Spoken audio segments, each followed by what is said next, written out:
국민외교 아카데미가 마련한 청소년 과정 첫 번째 주제는 외교란 무엇인가, 또 외교관이란 어떤 일을 하는가 하는 외교에 대한 전반적인 이해를 주제로 한 외교 탐구 생활. 네, 탐구 생활 얘기 좀 지겹지 않아요? 근데 여러분, 네, 탐구 생활이라는 제목으로 저희가 같이 이야기를 나누도록 하겠습니다. 뭐 네이버 검색을 해도 다 알 수 있는 그런 용어인데요. 국가 간의 관계, 외교라는 것은 국가와 국가 간에서 일어나는 일들을 평화적으로 대화와 협상을 통해서 해결하는 일을 대개 외교라고 합니다. 어떻게 보면 좀 좁은 의미로 정의가 되어 있는데요. 거기에는 대외관계나 대외정책을 수립하고 또는 시행하고 또 이를 다루는 일을 통칭하고 있습니다. 과거에 일부에서는 대외정책을 수립하는 것은 외교가 아니다. 과거의 고전적인 의미에서 좁게 정의하면은 대외정책으로 정해진 것들을 시행하고 실천에 옮기는 것을 외교라고 좁게 해석한 적도 있습니다만 요즘은 더 넓은 의미로 대외정책을 만들어내고 또 그것을 이해시키고 하는 모든 부분을 다 통칭하고 있습니다. 이런 이제 2차 세계대전을 거치고 나서 이제 외교에 관한 보다 체계화된 정의 또는 국제법적인 뒷받침이 이루어지게 됩니다. 그 전에도 사실은 외교 활동에 대한 특권 또는 외교 활동을 보호하기 위한, 보장하기 위한 여러 가지 제도적 틀 이런 부분은 관습적으로 축적이 되어 왔었습니다. 일종의 관습법이라고 할 수 있죠. 그런데 이 외교 관계에 관한 비엔나 협약, 그게죠? 비엔나 컨벤션이라고 되어 있죠. 1961년에 유엔에서 국제법위원회가 보다 좀 성문화된 문서로서 당시에 각국들이 받아들일 수 있는 공통의 규범을 제정하자. 이렇게 해서 이제 외교 관계에 관한 비엔나 협약을 채택을 했습니다. 우리나라도 이 협약 자체는 61년인데 우리는 한 10년 정도 뒤에 발효를 우리나라에서도 했고요.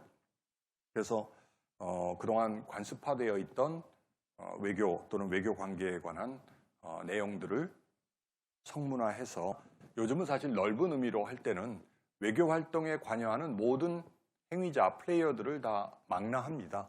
예를 들어서 다른 부처, 외교부가 아닌 다른 부처나 공공기관에서 근무하는 분들도 해외 공간에 나가기도 하고 또 심지어 외교부 본부에서도 파견을 받아서 근무를 합니다. 외교관이 되는 길은 공개 경쟁, 7급, 5급 우리 국립 외교원에서 하는 외교관 후보자 과정을 거쳐야 되기 때문에 여기 되는 경우 민간 경력직, 공개 채용, 여러 가지 다양한 채용 경로가 있습니다. 이렇게 물론 국적은 우리 대한민국 국적을 보유하고 있어야 가능하죠. 네, 맞습니다. 해외 재외공관, 해외 대사관, 총영사관 또는 국제기구에도 파견을 하고요. 심지어 다른 나라 외교부에 파견하는 경우도 있습니다. 저희 국무부, 미국의 국무부와 한국의 외교부 간에도 서로 주니어 디플로맷, 초입 외교관들 서로 교환 근무 같은 것도 하고 있고요. 또 다른 외국기관, 그래서 여기 써 있죠. 다른 외국기관에도 파견될 수 있습니다. 우리나라 외교사상 처음으로 해외에서 외교관이 납치된 사건입니다. 그러고 나서 약 20개월이 걸려서 풀려났습니다. 네. 도재승 서기관은 처음에 한 8개월 동안은 연락이 안 됐어요. 그 무장괴한들이 일종의 납치범이죠. 납치 조건, 뭐 이렇게 무슨 거래를 하자, 딜을 하자 하는 조건을 밝히지 않은 채 8개월이 걸렸으니 얼마나 속이 탔겠어요. 뭐 가족들은 영문도 모르고 게다가 죽었는지 살았는지 알 길이 없어. 그 후에 연락을 해와서 상당히 그 어려운 과정을 거쳐서 20개월 만에 풀려났습니다. 그리고 나서 외교부 생활을 약간의 트라우마가 계시긴 했지만 다시 계속을 하셨는데요. 그런 사건도 있고요. 또 가족들의 경우는 저희가 이제 어려운 험지, 오지, 저희 아는 후배 부인도 결국은 돌아가시기도 하고 또 자녀가 급하게 치료를 받아야 되는데 병원 시설이나 또는 수준이 낮아서 불의의 사고를 당하는 경우도 있고요. 인도네시아를 포함을 해서 태국, 스리랑카 등 동남아와 인도양을 강타한 대규모 지진, 쓰나미가 있었습니다. 약 9.1도의 강진이 스마트라 서부에서 발생을 해서 이와 같이 초토화를 시켰습니다. 아체라는 스마트라 북부의 아체주의 장면인데요. 인도네시아에서만 17만 명이 그 쓰나미로 희생을 당했습니다. 전체 그 쓰나미로 동남아시아 전체로 한 30만 명 정도가 희생을 당했는데 제가 당시 대사관에 근무하면서 아체 이 현장에도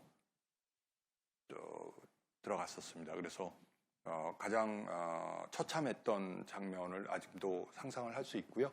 우리 구호 물자 전달하고 우리 긴급 의료 지원 팀들이 들어가서 의료 지원을 했던 그런 기억이 있습니다. 제가 대사로 돌아가서 15년 만에 2019년 그래서 쓰나미 발생 15주년 기념식에 제가 아체 주지사입니다. 이분이 아체주의 주지사로부터 15년 전에 쓰나미 때 와서 도와주었던 저의 그 기억, 제가 도와줬던 걸 기억하고 감사하기 위해서 저한테 15년이 지나서 감사패를 저한테 전달하는 그런 장면인데요. 저 개인적으로는 굉장히 뭉클했던 부분입니다. 문제를 해결해내는 사람이다.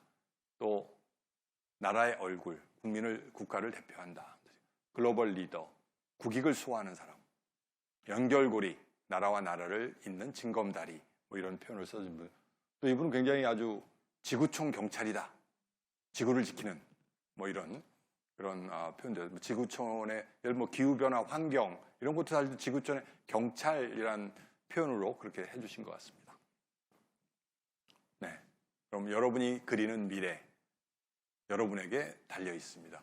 그런 표현이 있어요. 미래를 가장 정확하게 예측하는 방법은 미래를 만들어가는 것이다.